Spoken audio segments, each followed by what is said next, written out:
Hey guys, Matt here. Today we're going to look at a pocket knife that is super cool, super unique, and super tough. Today we are looking at the Cold Steel Rajah 3. So the Rajah 3 is a super cool knife, and before we get into the specs, what I like, what I dislike, and something unique about the knife, I first have to make a shout out to Ben Dyson. So Ben Dyson is part of the Cold Steel Nation Facebook group, which I'm a part of as well. Shout out to that group. It's an awesome group, great place to get info, to trade, to sell, buy, all that stuff. So if you're not a part of that Cold Steel Nation Facebook group and you love Cold Steel, make sure and join up on that. Anyway, Ben and I were doing some trading. We were trading our Voyagers. I was trading the one I had in AUS 8 clip point for his AUS 10 Tanto. So he was already kind of giving me the step up with the new steel. He wanted the older classic AUS 8 version because he's kind of getting a collection of the Voyagers through the years. But I use my Voyagers as, utility knives, backup, defensive, all worst case scenario kind of knives if anything bad ever happened. So I just want a practical knife, and so he was willing to trade for the AUS 10 version, and so we did. We ended up trading, but when I opened the package, the Rajah 3 was in there as well. We had kind of mentioned trading for that, and he said, you know what, just go ahead and take it. My knife drawer is getting full. Do a review on it. And I'm like, thanks so much. That's really nice. So Ben, thanks so much for sending me this Rajah 3, and we are going to review this thing right now. So let's get into the specs. So with the Rajah 3, you're looking at a 3.5-inch blade. This is a Kukri kind of shaped blade. If you're not familiar with the Kukri, there's a ton of information on them. You can look up Kukri knives. They're really cool design. Anyway, this is an AUS 10A steel. And this is a stone wash finish. They used to use a different kind of finish. I'm not sure what it was. But you're looking at 4 7/8 inch grivery handle with aluminum liners in there. And overall, you're looking at 8 3/8 inches in length. This retails for around $110. You can usually find it for around $50, $60. I've seen it $60 lately. I've seen it lower. It just depends on where you go and what time. This also comes in the Rajah 2, which is a 6-inch blade. That is a huge knife, but this is the Rajah 3, as you can see. So guys, as always, let's get into what I like, what I dislike, and something unique about this blade. So first of all, what I like. AUS 10A, we've talked about it a couple times. It's a great steel. I really like AUS 10A. It's a big step up from AUS 8A, which I still like, but you're just looking at a lot more edge retention, a lot more wear resistance. It's just going to hold an edge better, and it's not terribly difficult to sharpen from what I have. I've had pretty limited use with it, but it's not terribly difficult to sharpen. So that is a good steel choice, especially for the price. I really also like that Kukri blade design. Now, if you're not familiar with the Kukri, the Nepalese Kukri, it's a classic blade style which originated in Nepal. You can look up, there's so much rich history to the Kukri, and this is kind of a folding, modernized version of that Kukri blade style. So with this, you're looking at a ton of belly right there. I mean, a ton of belly. Great for slicing, and if you ever had to do some light chopping with this knife with that triad lock, I think it could handle it. And it'd be great for cutting down a twig if you needed to. If you're in the woods, if you use it from a utility standpoint, maybe you got to get through some brush, some light brush, and this is all you have on you. This is going to handle that light chopping because of that triad lock and because of that weight forward design of the Kukri. So it also is great for slicing. It's a great defensive knife, I'm sure. Again, I'm not a knife fighter, but I know they have used the Kukri style knives as defensive knives for a long time. Another thing I really like is this handle is extremely comfortable. So if you know Cold Steel handles, you know that they use that grivery in kind of their mid-range, lower-range price knives. With those aluminum liners, you're looking at a super strong knife that feels solid. It doesn't feel like a Benchmade Griptilian, which they're very strong, but it feels plasticky. And it also has fantastic grip. You can kind of see that checkering or that texturing right there. And that stuff, it's not so aggressive to where it feels like sandpaper, but it's aggressive enough to where you really feel that lock in your hand. And it is very comfortable. And it's not so bad under that pocket clip, which we know is an issue with Cold Steels, right? I still took that off. I still sanded that down a tiny bit, and it does carry a lot better. But it's a lot less aggressive than, say, your Voyager, which is very aggressive under there. Fantastic grip, very comfortable, plenty of traction, but very aggressive under that clip. So the texturing and this overall grip, I really, really do like. Another thing I really like, and a lot of Cold Steels do this, is it has that kind of slightly triangular pommel with that aluminum backspacer. When it comes to carrying knives, I like a knife that can do just about anything. You know, it can be utilitarian, it can cut a cake, it can cut, you know, my sandwich at lunch, it can cut an apple, but also if, you know, say I ever got trapped in my car or something bad happened to someone else, I like to be able to, you know, if I needed to use this, say, as a glass breaker or to just hammer something really hard, I like that triangular pommel. And I like that there's aluminum in there that gives it a bit more reinforcement. So if I had to rescue someone or rescue myself, say, I could really hit some glass and crack through that. And so I like my knives to be not just tools for, you know, basic things around the house or at work or anything like that, but I also like them to work in an emergency situation. And I think that having that triangular pommel is really cool, and I think that would be really helpful in that. Another thing I really like about this is you see that, and if you're not familiar with this style of deployment, this is meant for pocket deployment. Now, you know, there's a lot of knife companies that use different styles of pocket deployment. I think that Emerson is the most popular. Theirs is kind of a little hook, and you can look that up.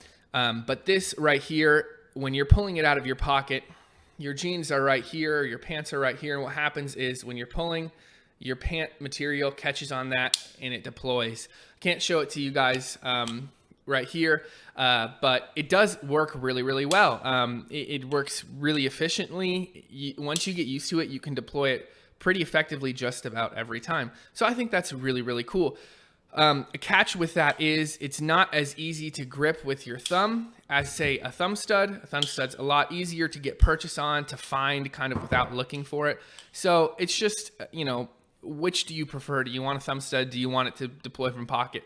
I really like deploying from pocket, but, you know, it's not unusable with your thumb either. So last thing I really like, and I've mentioned this with some of the newer Cold Steels, and this is one of those newer Cold Steels with the AUS 10A. This is really smooth for a lockback, especially the triad lock, which again, one of the strongest locking mechanisms in the world. And I think that's a super positive as well. I kind of don't mention it much with my Cold Steel reviews, but the triad lock is a fantastic lock. It's not a lock I ever worry about failing on me. Never.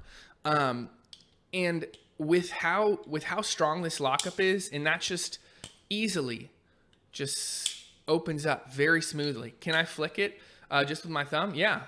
Well, not very well apparently, but yeah, it's, you know, it's really not very difficult. And this is a knife that's going to wave out of your pocket, so you're not going to get a ton of resistance. When you're pulling, it's really just going to pull. So I like how smooth it is. I like that it's strong, and it's just a fantastic lockup. All right, let's move into what I dislike. So there's only one real dislike that I have that I can honestly say I do not like it, and I think Cold Steel needs to do something about it.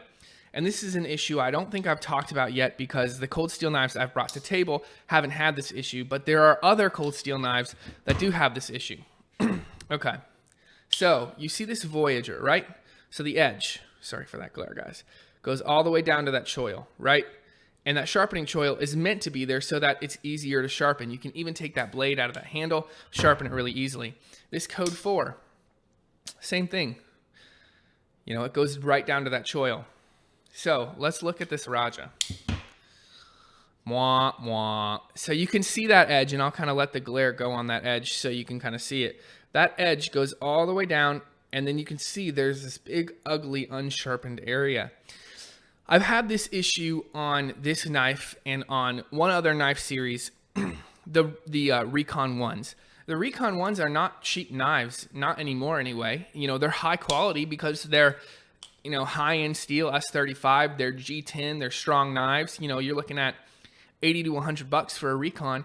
And they don't bring the edge all the way down to the choil, and that just drives me crazy. I don't know why they don't do that. That's kind of what the sharpening choil is there for. So why they're not doing this on a knife like this, I would guess because the machining's difficult, and it's difficult to sharpen with that swedge right there. It's probably not easy. I'm not looking forward to sharpening this, but with the Recons, they don't really have an excuse. But still, guys, I mean, bring the edge all the way down.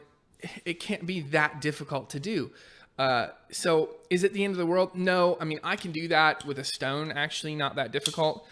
But you don't want to get a knife from the factory and have to do work on it. So is it usable without doing that? Absolutely. Most of your cutting isn't going to be down there, especially with a blade style like this. But again, I just don't like that. The other things I dislike about the knife, they're really just more personal gripes that I think they're not really super valid, and they might not be something that's universally disliked by the knives. So one thing about it is, yeah, it's thick. It's it's tall in pocket. But when you're talking about a Kukri blade design like this, you really have to understand that that's kind of the nature of the beast, and that's something that you're going to be having to deal with when you're carrying a blade style like this. That being said, it's not that thick, it's not that tall in pocket. When you're talking about, say, the Cold Steel Code 4, which I talked about how tall this thing was in pocket, and this is just a spear point. When you're looking at this, the Rajah's hardly taller. I mean, it is marginally taller, and you're looking at a Kukri blade design. So yes, it is a bit wide, tall in pocket. It's really not the end of the world, especially when you're talking about this blade design, kind of like a karambit style or hawkbill style or anything like that. So last thing I don't love, and again, this is just a function of the knife, and it may apply to some of you guys, it may not. The handle is extremely comfortable and it fits my hands, but it just barely fits my hands. So I mean, if you can see kind of where that's rolling, I mean, my pinky is just on the very edge of that little lip that pops up right there. So it does fit my hands and it's very comfortable. But if your hands are any wider than mine, if you're a big dude, 6'5", 6'6", you might want to get one of these smaller ones in hand before you decide to pull the trigger on it. Or you might just want to go with the Rajah 2, the big 6-inch bladed ones. So, and the last thing I'm going to say, so now we're going to move into something unique. So I think what's really unique is you're getting a cool Kukri blade design, which is very, very unique. Not only are you getting a Kukri blade design, you're getting it in modern materials, in AUS 10. You're getting it with this flipper tab. You're getting the triad lock. You're getting a solid handle with aluminum liners. What's happening is a similar thing with, say, a lot of the high quality modern production Bowies. You're getting a classic blade design, a classic Nepalese Kukri design in that blade with modern materials, modern handles, and you can carry it in your pocket. And I think that's really, really cool, especially if you really, really appreciate the Kukri blade design. So I really like that we're getting something modern with a bit of a classic style, and that wave just is really, or that pocket deployment is really cool. So would I recommend it overall? Absolutely. I think this is a great knife for a great deal. If you're looking at about $60 for this 3.5-inch blade, high quality steel, high quality handle, strong lockup. Cold Steel has always had good customer service. If anything goes wrong for me, they've always been fantastic. So I think that this is well worth the price. Again, shout out to Ben Dyson. Thanks so much for sending this to me. I know I'm going to enjoy carrying this. And guys, make sure and like and subscribe. Let me know if you have a Rajah, what you think of it. If you have the bigger one, what you think of it. Also, let me know what you'd like me to review on this channel next time. Guys, remember to like and subscribe, and we will see you in the next video. Bye.